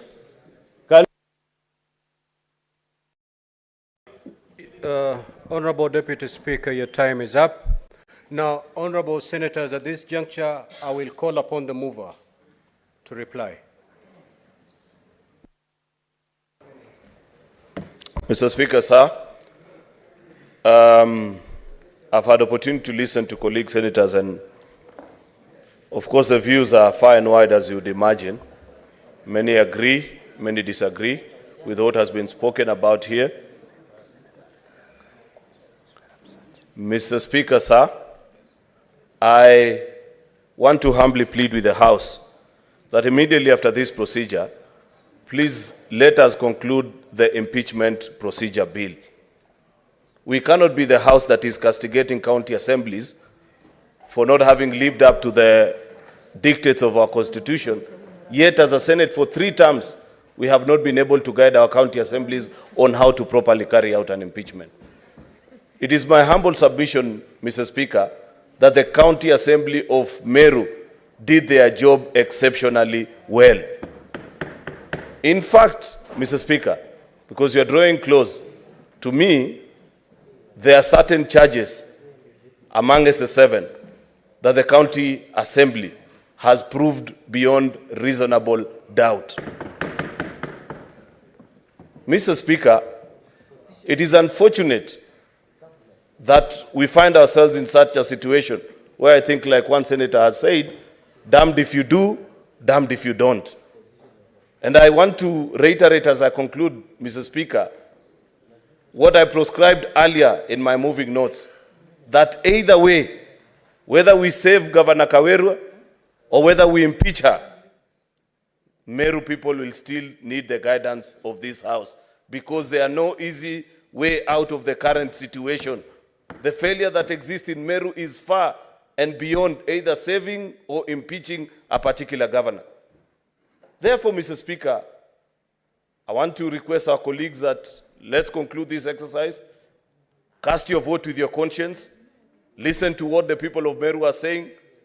You cannot, Mr. Speaker, openly side and say that certain leaders have spoken about things that do not impress you. while we have seen that actually it appears to be a culture in Meru, where every leader, including none other than this Governor Kawira, who's here with us, say very foul things to each other. That is a bad culture that we need not encourage in our politics. Therefore, my final words, Mr. Speaker, to Governor Kawira, I don't know whether we will survive or fall, but Governor, take time to read the Bible. Don't just preach. If you read the Bible, you will find answers to some of the questions that continue to follow you. It cannot be, like many have observed, that all these 59 MCAs that are saying in less than 1 year, on 2 occasions, that you are unfit to hold office and they be thoroughly wrong. There is something that you need to soul search and find deep within yourself to reflect, Madam Governor. And should perhaps God grant you grace and you continue to serve these people, please change your ways and find it in your heart to work with other leaders. That is not to say that I know how this vote will go. It is now the opportunity of the 47 delegations. Mr. Speaker, I'm being told to talk to the MPs, but they are our colleagues, Madam Speaker, and you know, many of them actually, anyway, I don't want to be, Mr. Speaker, we are really pressed for time, and I want senators to vote before midnight. And I think I have said everything that I need to say. I think if the glove doesn't fit, you must acquit. I thank you.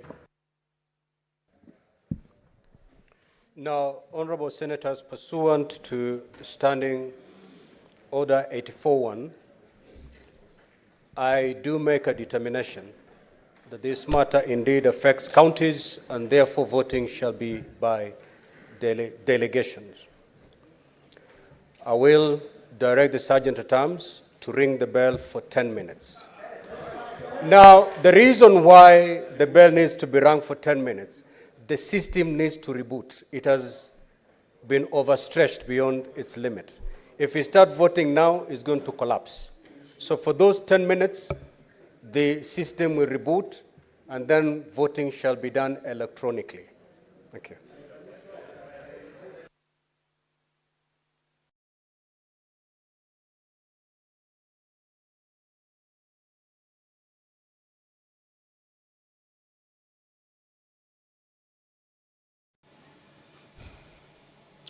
Well, a debate on the motion on hearing and determination of the proposed removal from office by impeachment of Honorable Kawira Mwangaza, the governor of Meru County, has just come to a conclusion. The speaker has directed that a 10-minute bell, this is a division bell, because once the debate is over, then the members will be going into voting on the charges that have been leveled against Governor of Meru, Honorable Kawira Mwangaza. These charges are 7 charges. And what we have just seen is that the members, a few members, of course, going by the time constraints, a few members of the Senate managed to give their opinions and views on the evidence and the presentations that were done by both parties, that is the County Assembly of Meru and the executive, that is the governor's side. The charges include misappropriation,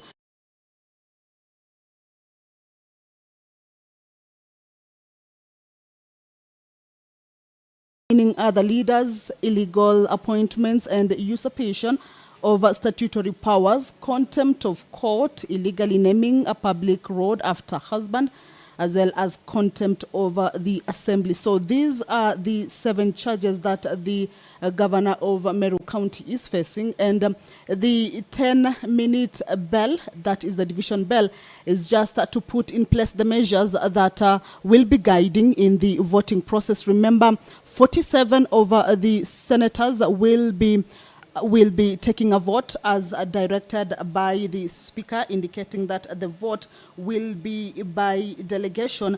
By delegation, this is under the Standing Order number 83 on county delegation, that each county delegation shall have one vote to be cast on behalf of the county by the head of the county delegation, or in the absence of the head of the delegation, by another member of the delegation designed by the head of the delegation. So in 10 minutes, these members will be going into division. The Speaker has already directed that division will be done by electronic voting. This is pursuant to Standing Order number 86. That indicates that unless the Speaker, for the convenience of the Senate, otherwise directs, voting on any division in the Senate shall be by electronic voting. When the Speaker directs that an electronic vote be taken, the division bell, which is what is currently underway, 10 minutes in this manner, but in the Standing Order, it indicates that when the Speaker directs that an electronic vote be taken, the division bell shall be rung for 5 minutes, and the Senate shall proceed to a vote at the expiry of the 5 minutes, or such further time as the Speaker may, for the convenience of the Senate, direct. And that is exactly what the Speaker has done. For the convenience of the Senate, the Speaker has directed that the division bell be rung for 10 minutes. As you can see, members they are preparing to be able to come back and take that vote. Remember, these are 7 charges, and each charge will be voted on. Members will be taking a vote on each and every charge and give their views and opinion on how these charges have been, how each and every charge has been substantiated or not substantiated with regards to the evidence and the presentations that have been done by the two parties, both the governor's side as well as the county assembly side. So each member will be casting a vote on each of this charge, depending on how he or she feels whether it has been substantiated or not substantiated. Standing Order 86 per 3 indicates that during electronic voting, senators shall cast their votes by presenting the yes, no, or abstain button. So as we do this broadcast, there will be a broadcast of the voting process, and we shall be showing you how the voting is counting, or how the voting is taking place. How many senators will be voting yes on each charge, how many senators will be voting no on each charge, and if there is any that will choose to abstain from voting on any of the charges, that will be read out by the Speaker as he guides the House into voting on these allegations that have been made by the County Assembly of Meru against the County Governor, that is Honorable Kawira Mwangaza. We understand that both parties are still in the chambers and they will be witnessing this voting as it takes place. So we will be seeing 3 results, should I say, or sides: those who are saying yes to a charge, those who will be saying no to a charge, and those who may choose to abstain from voting either yes or no. Standing Order 86 on electronic voting, Part 4 indicates that at the expiry of the 5 minutes, or as soon as the result of the voting appears on the indicator board, the Speaker or the chairperson, as the case may be, in this case is the Speaker, shall announce the results of the division forthwith. But of course, we understand that we will also be able to view the results as they trickle in this case. Each and every member will be directed to take a vote on each of the charges. And once the voting starts, then we will be able to broadcast and show you how the numbers are trickling in on that particular board. And once the Speaker reads out the results of the division, then we will be able also to see that the vote has been cast in one way or the other. A senator who is not able to cast his or her vote due to any reason considered sufficient by the Speaker may, before the result of the division is announced and after obtaining the permission of the Speaker, have his or her vote recorded verbally by stating whether he or she is in favor of or against the question. Remember, once in a while we have seen division taking place at the Senate, and there have been challenges on the electronic voting that has sometimes necessitated the House to go into roll call voting. So we are not hoping that, or we are not seeing any challenges at the moment, but should such a challenge arise, then a senator will be given an opportunity to cast their vote verbally. If the electronic vote refuses to work altogether, then members of the Senate will go into division through the roll call voting. This is also an option that is available in the House Standing Order 88, where in case of a failure of an electronic voting, then the House can opt to do the roll call voting.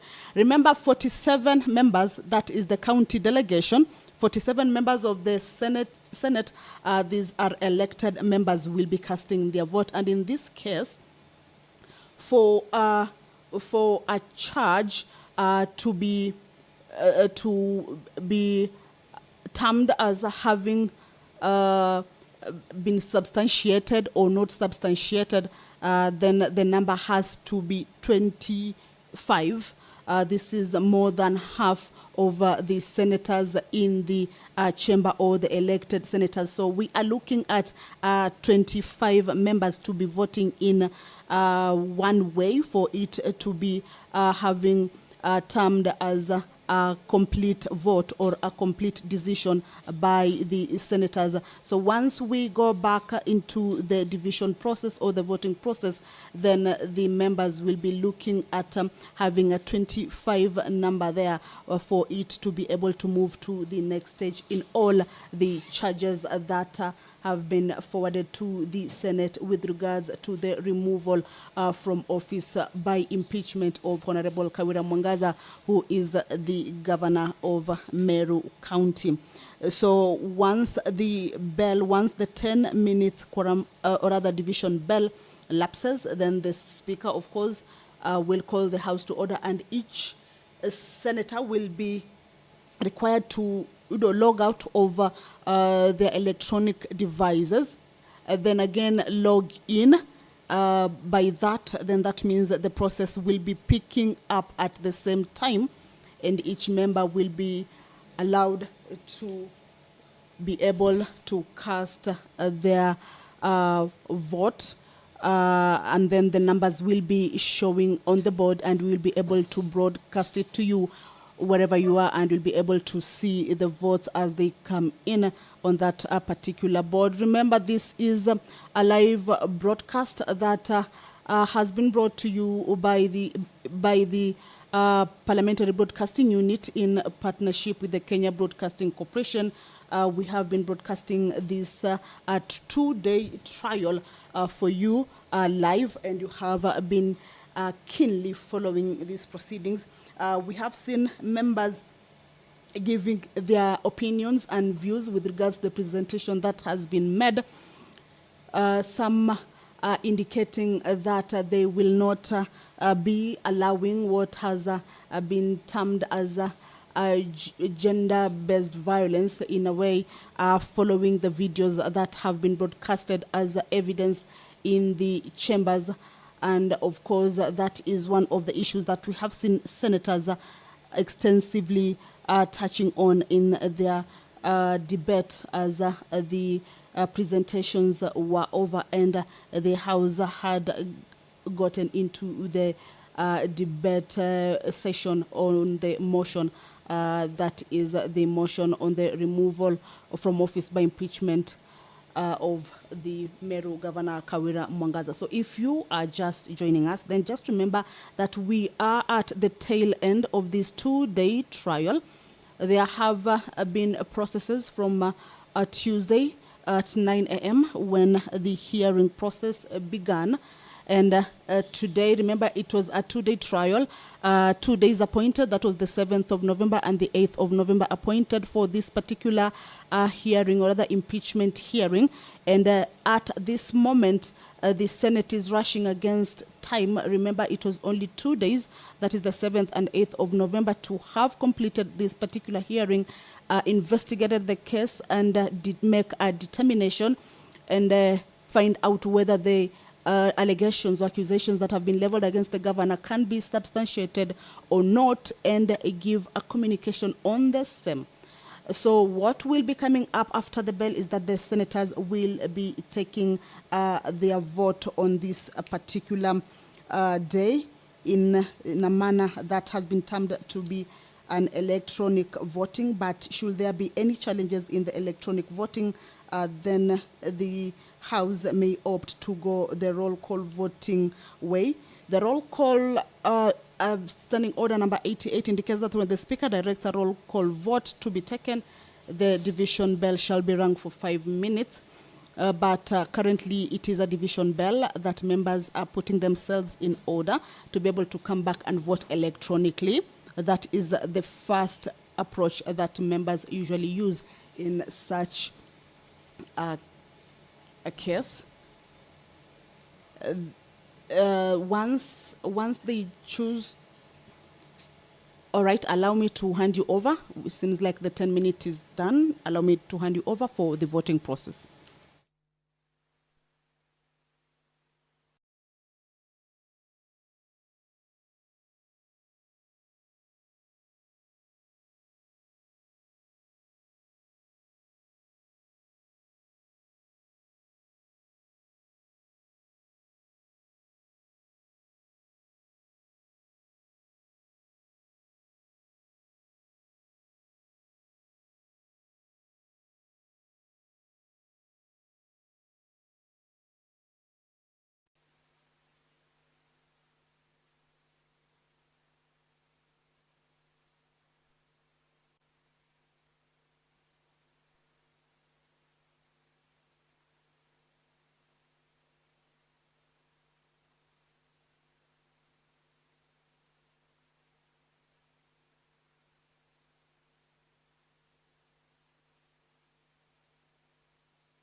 We good?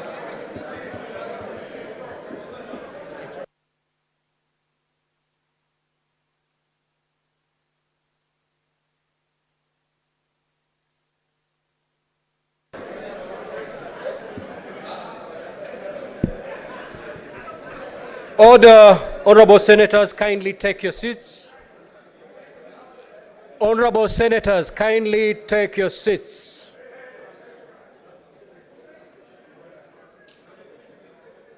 Senator Mandago, why are you holding hands?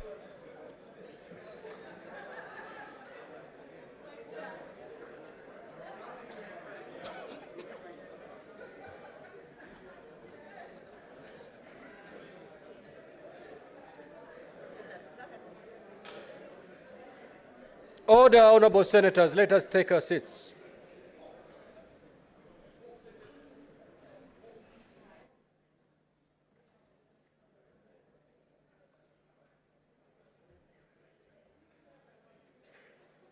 Sergeant at Arms, kindly proceed to close the doors and draw the bars.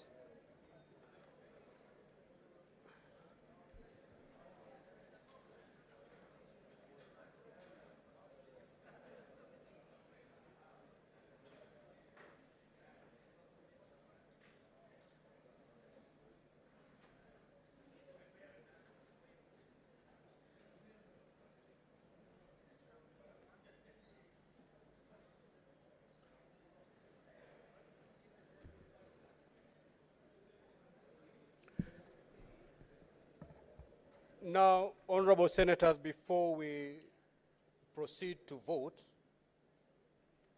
allow me to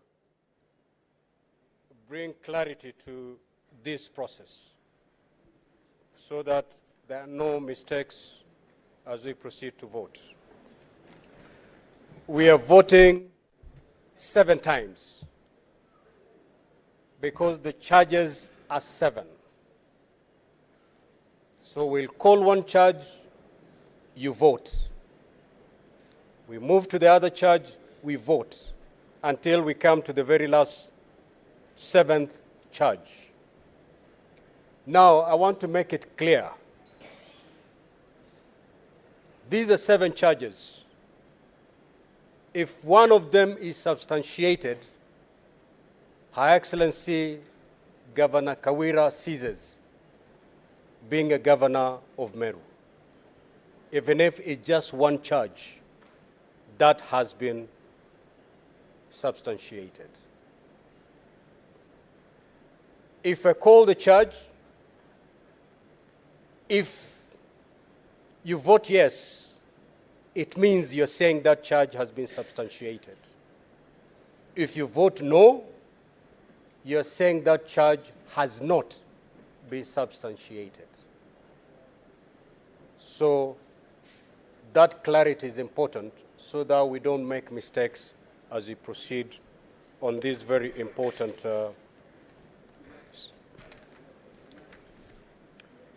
Now, honorable senators, voting shall be done electronically. And this juncture, therefore, I will call upon the delegates to log out.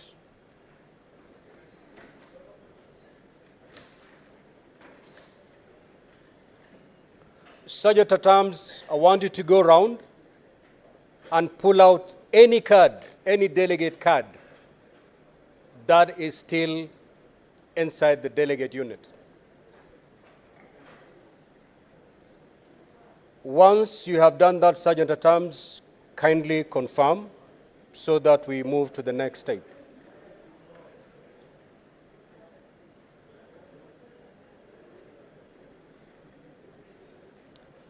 At this juncture, honorable senators, you must be holding your card, your delegate card, in your hands.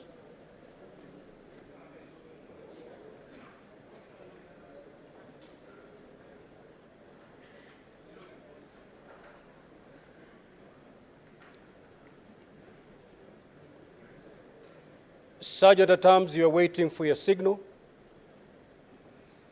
Good. Now, honorable senators, proceed to log back.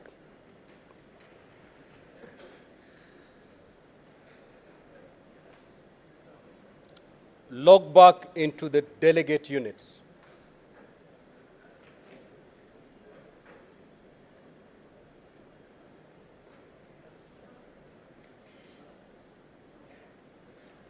So before you proceed to vote, I will now put the question,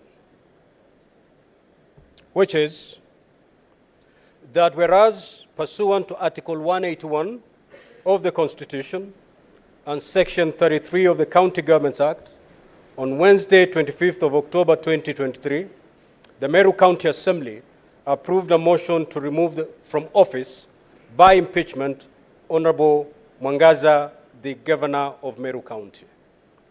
Whereas by a letter reference M/Cares Volume 4/43, dated the 26th of October 2023, and received in the office of the Speaker of the Senate on Friday, 27th of October 2023, the Speaker of Meru County Assembly informed the Speaker of the Senate, of the approval of a motion by the County Assembly and further forwarded to the Speaker of the Senate documents in evidence of the proceedings of the Assembly.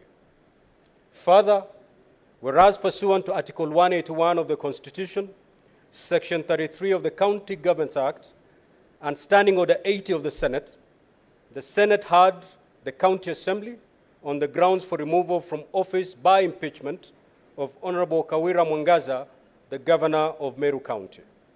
And further, whereas pursuant to Article 181 of the Constitution, Section 33 of the County Governments Act, and Standing Order 80, the Senate also heard the Honorable Kawira Mwangaza on the grounds for her proposed removal from office by impeachment as the Governor of Meru County. Now, therefore, Honorable Senators, pursuant to Article 181 of the Constitution, Section 33 of the County Governments Act, and Standing Order 80, the Senate resolves to remove from office by impeachment the Honorable Kawira Mwangaza, the Governor of Meru County, on the following charges. Charge 1, misappropriation and misuse of county resources. Charge 2, nepotism and related unethical practices. Charge 3, bullying, vilification, and demeaning other leaders. Charge number 4, illegal appointments and usurpation of statutory powers. Charge number 5, contempt of court. Charge number 6, illegally naming a public road after her husband. And lastly, charge number 7, contempt of the Assembly. Honorable Senators, I further guide that we shall have a separate vote for each charge. There will therefore be 7 separate votes. We shall now proceed to vote, starting with charge number 1, misappropriation and misuse of county resources. You may proceed to vote.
Honorable Senators, after you've voted, you sit in silence.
Now, honorable senators, we shall move to charge number 2, nepotism and related unethical practices.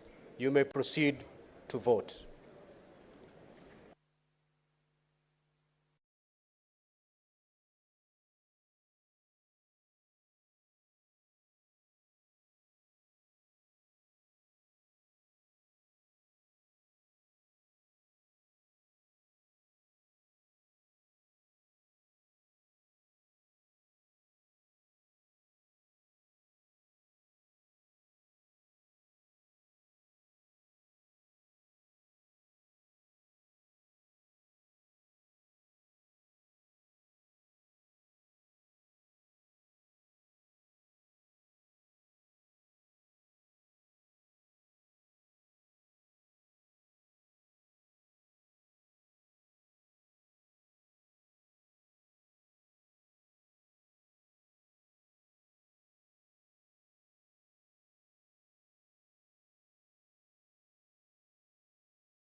Honorable senators, we shall now proceed to charge number 3, bullying, vilification and demeaning other leaders. You may proceed to vote.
Honorable senators, we now move to charge number 4, illegal appointments and usurpation of statutory powers.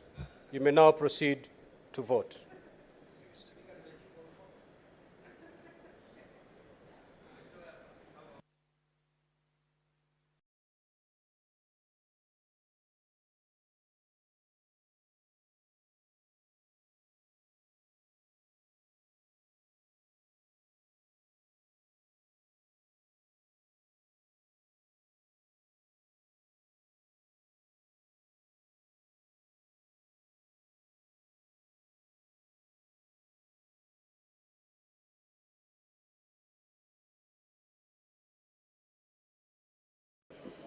Honorable Gataya, you're out of order, and I call you to order.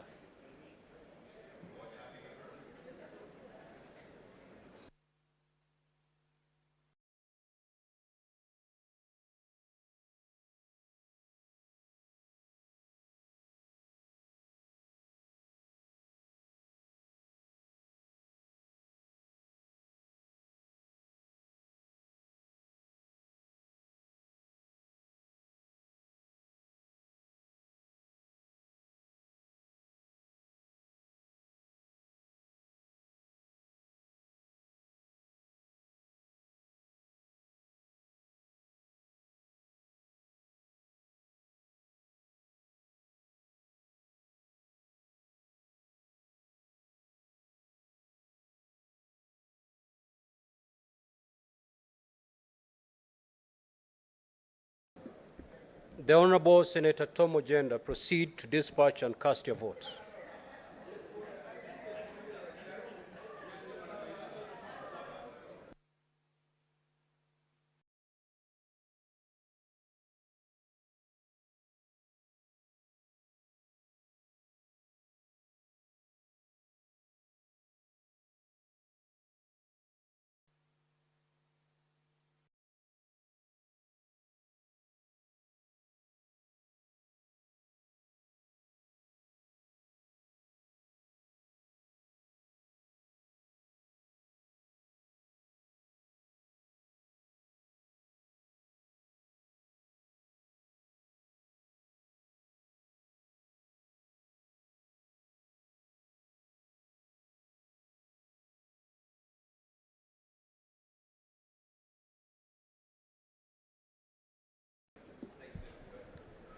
Honorable Senators, we shall now move to charge number 5, contempt of court. You may proceed to vote.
Honorable Senators, we shall now move to charge number 6, illegally naming of a public road after her husband. You may proceed to vote.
Now, honorable senators, we shall proceed to the last charge.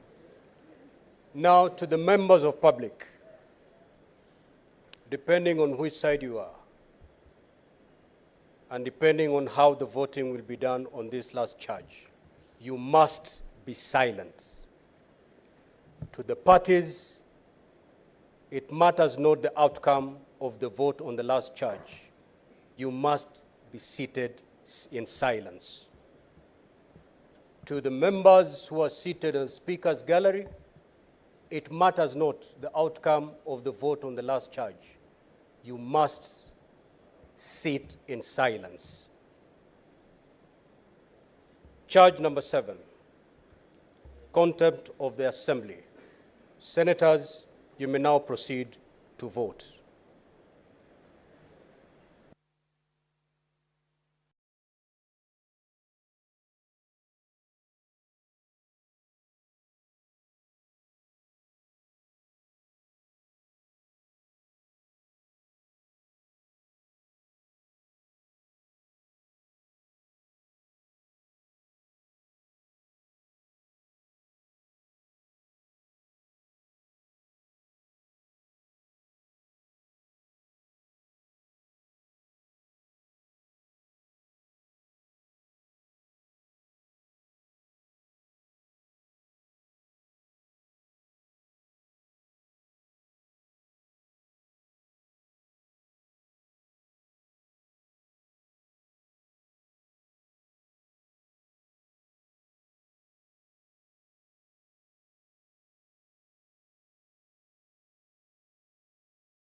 Senator Siango, take your seat.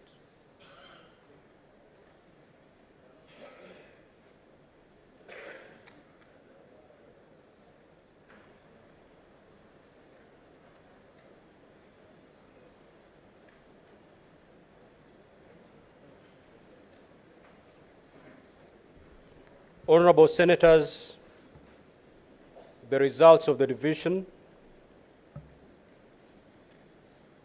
are as follows. Charge number 1, misappropriation and misuse of county resources. Ayes 19, nays 28. The nays have it.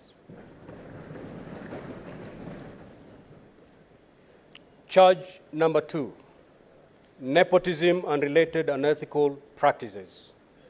Ayes 5, nays 42, abstain 0, the nays have it. Charge number 3, bullying, vilification and demeaning other leaders. Ayes 3, nays 44, abstain 0. The nays have it. Charge number 4, illegal appointments and usurpation of statutory powers. The ayes, 20 votes, nays, 27 votes, abstain, 0 vote. The nays have it. Charge number 5, contempt of court. The ayes, 3 votes, the nays, 44 votes, abstain, 0, so the nays have it. Charge number 6, illegally naming a public road after her husband. Ayes, 4 votes, the nays, 43 votes, abstain, 0, so the nays have it. Charge number 7, contempt of the Assembly. Ayes, 10 votes, nays, 37 votes, abstain, 0, so the nays have it. Now, honorable senators, Section 33(7) of the County Governments Act provide as follows. If a majority of all members of the Senate vote to uphold any impeachment charge, the governor shall cease to hold office. Honorable senators, the result of the division indicate that the Senate has not upheld any of the impeachment charges. Pursuant to Article 181 of the Constitution, Section 33(8) of the County Governments Act, and Standing Order 87 of the Senate Standing Orders, the Senate has failed to remove from office by impeachment Honorable Kawira Mwangaza, the Governor of Meru County. And the Governor accordingly continues to hold office.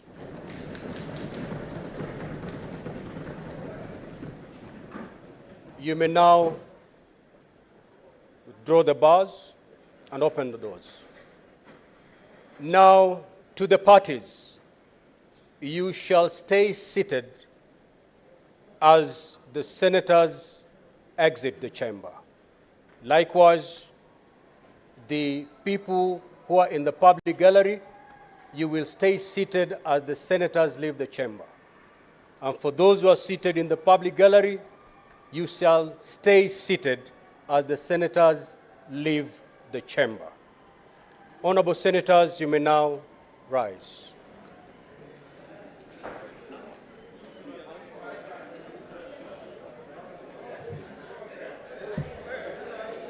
Senator Sotsi. Order, honorable senators, order. Honorable senators, there being no other business on the order paper, the Senate stands adjourned until Tuesday, 14th of November 2023 at 2:30 p.m. I thank you. That communication was communicated here by Senator Muma. For those who attend sessions, they know.